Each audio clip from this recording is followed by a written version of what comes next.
I want to see what y'all think and see if you guys think he has a point or not based off what he said. And I sent you a message. I think about the first 46 seconds is all we'll need. With the guy who really deserves a record deal, that is the most fucked up shit in the game. And that's... Say that again. Guys who get record deals because you're cool with the guy who's supposed to have the record deal is the most fucked up shit in the world. So, like, you're an artist and you're a dope and you get a label deal and then you sign somebody and he's really not that dope. Like, what were you doing? That guy doesn't deserve his space on that record label. Why'd you give him a budget? You could do something else with that. But it's my man. It's my boy, that's my man. It's my cousin. And I'm hooking him up. Baby mama's brother. Yeah, you wrong.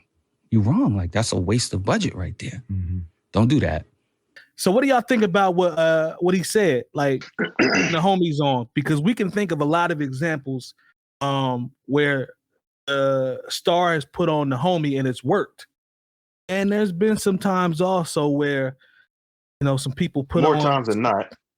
There you go. Put on some of the homies, and it started to be a lot of wasted space. So, like, what do y'all think about? Lone's favorite artist, Jungle. Man, you think Jungle might? Matter of fact, I'm gonna come to you, Terry.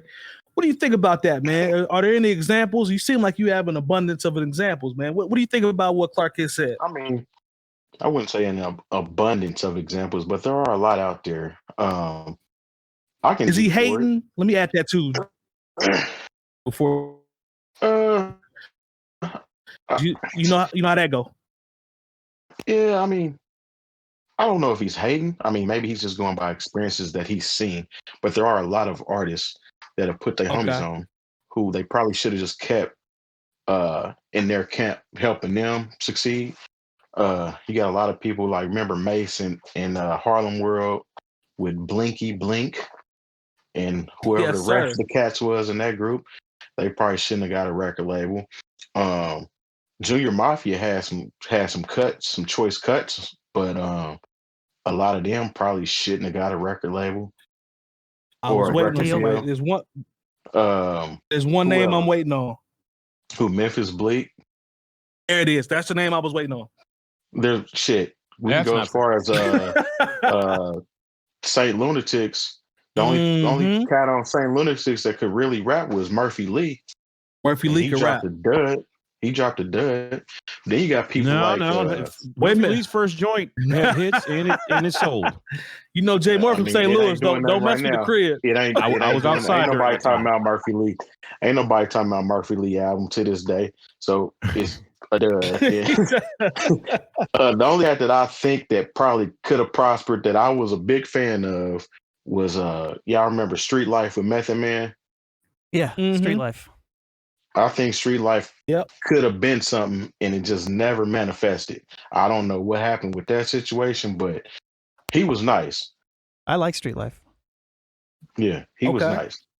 But I mean, there are a lot of people that, I mean, I wouldn't care about the record label messing up their budget. Who cares? You know what I'm saying? At the end of the day, you got your friend a job, but maybe you could have used him for something more productive than being a rapper. Could have put some money. I mean, take him to Best Buy and get him a job. I'm talking about make sure he gets squared away. They don't do him like that. At least set him up for something like kind of like a LeBron James situation where he put all his homies in position to win. It didn't have to be playing basketball, but I mean they all were set in a position to win. If you're setting your friends up like that, then that's a win in my opinion. Okay. What, Best Buy? Yeah.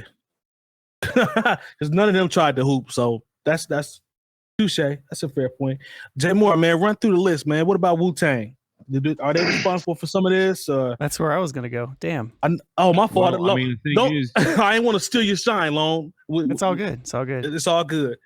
My apologies. No, I mean, I think that's the nature. I mean, we talk about it in the context of hip hop, but you know, that's always been the nature of the music business. You know, okay, if I get on, my man, he may have just been a drummer, but we're gonna make sure if he got some talent, we can get him out on tour. We can get this done. Maybe he can produce a little bit. You know, in the realm of hip hop, there's always been, oh, that's my man. And, you know, whether it be Rampage the Last Boy Scout when, it was down. Everybody had a crew, It was the dope, by the way. Squad. It was dope. Extended Woo affiliates. Oh, God. We talk about, extended Death Row family. You talk about, when you're talking about the East Siders, there's always been people, my guy from the neighborhood, he can rap. Let's see if we can get him in the studio and see if we can do something with him.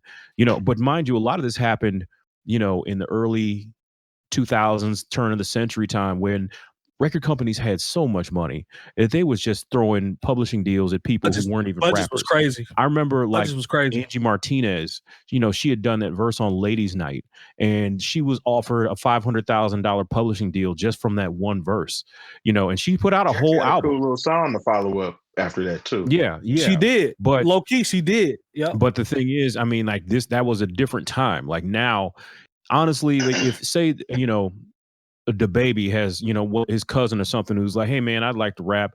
Look, the way in the streaming era it works out, if people don't like you, it doesn't matter who you're standing next to, they're just not going to like you. It doesn't work like that. Like really right now, you can only push somebody in front of people's faces so much. If everything is very organic now, and if people don't gravitate to it either based on the name or based on the art, it's going to be a hard road to toe to try to get anyone to care about someone just because they got signed by another rapper.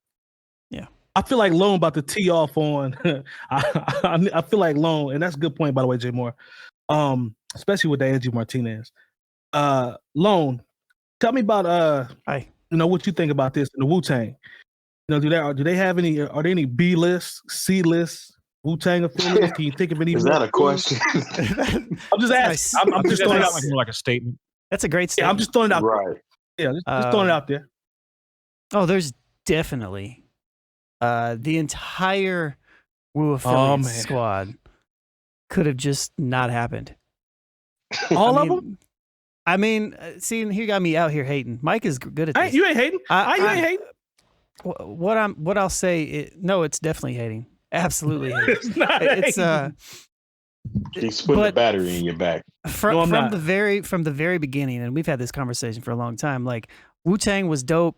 They tried to extend it to some other people, and there are a handful of people in there that were like, okay, they're pretty, they're reasonably okay. Shyheim was pretty. Shyheim was nice. You know what I mean? Shyheim was really before Wu though. He kind of moved over to the Wu side, but he was out before Wu. Yeah, he under that tree though. But he's under there. Capadonna technically was until he became an official member. Now that's a standout. Well, there's obviously who's the dude that had his solo track on RZA's album Holocaust. Holocaust was cold. He snapped on that. Obviously, Killer Priest, he's one as well. You know what I mean? Like, so there are definitely ones out there, but the rest of them and all the producers they brought on, like, man, did not need to do that, man. I fool with Killer Army. Wu Gambinos, shout out to Wu Gambinos. Wu Gambinos had a couple. Killer Army had. Wu Syndicate had a couple. I feel like that still happens now, but the difference, I feel like at this point in time, it still happens. People still put their friends on, but now it's just like the bar is so low that the friend that doesn't rap might be better than the rapper now. You know what I mean? Like depending on what crew it is, and and it's just, I don't know, man. I can't think of any like modern day rappers now where like they're putting friends on. Like I can't think of anybody past like 2000. Has anybody superseded the cat that put them on? I have one example. That's a good question. And it may not even be a superseded, but kind of got parallel with them, I would say. And the only person I can think of would be 2 Chainz, who went by Titty Boy, and Ludacris. That's the only person or 2 individuals I can think of that put their homies on, and the homie actually got on the same level or went past him. Can y'all think of anybody else that did or had that kind of success? That's a good question, man. Ludacris is real big, man, in terms of his popularity and stature and albums, man. I don't know if it's that easy to say that he surpassed Luda just because Luda hadn't put out, material like he used to back in the day. I don't know if I'd say he. But I'm saying he at least got on the same level, though. That's what I'm saying. He at least got on the same level. Okay. Yeah. Okay.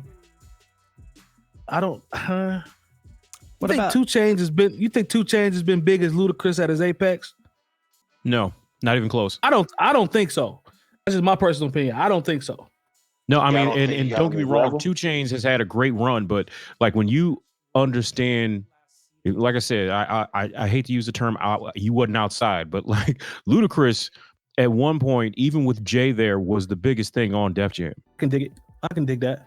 Yeah, that's a good question, though. I don't know of anything modern wise that relevant. Well, I got one. I don't think there's a space to do it now. I mean, you're not going to get the resources put behind like, yo, my man is dope. I put him on track 13 of my album. He's on the 3rd verse. People are going to be like, yeah, whatever. We don't even play the 3rd verse.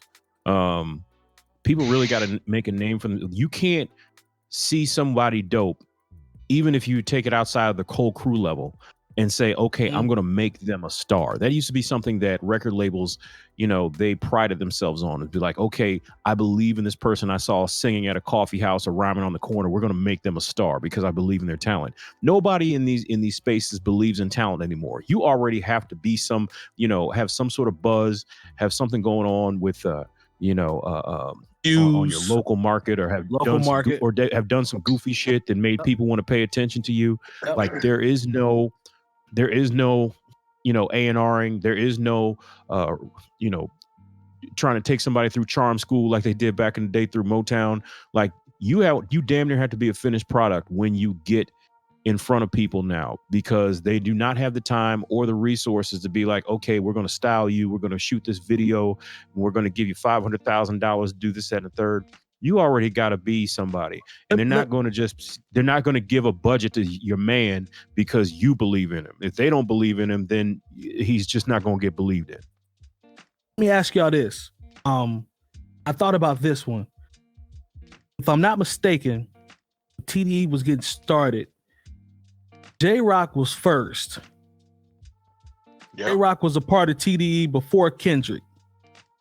That's the only thing I could think of, man. Or where at the same time, I think they around the same time? They may have released him before Kendrick, but I think they were there around the same time. That's the only thing I could think of, man, was Schoolboy Q. Schoolboy Q. He was put on. Because I remember the story. He was just happened to be in the studio. So he was one of the homies. He literally one of the homies. Yeah. Okay. I forget the exact story, but it was something along those lines. Like he wasn't even like a rapper like that. But he happened to be there. And, okay. Yeah. Cool. You can say that too. If you're talking like somebody just being in the studio getting put on, the Baby was put on the same way. He used to be in the studio shooting dice with the Migos and all them. And they asked him if he wanted to rap. Okay. But I don't know the extension of if they was like homies like that though. Like their these relationship situations is like people that was like they was out and they got their friends on too that are rapping, but they friends suck. You know what I'm saying? They seen something in the Baby and was like, maybe you should rap.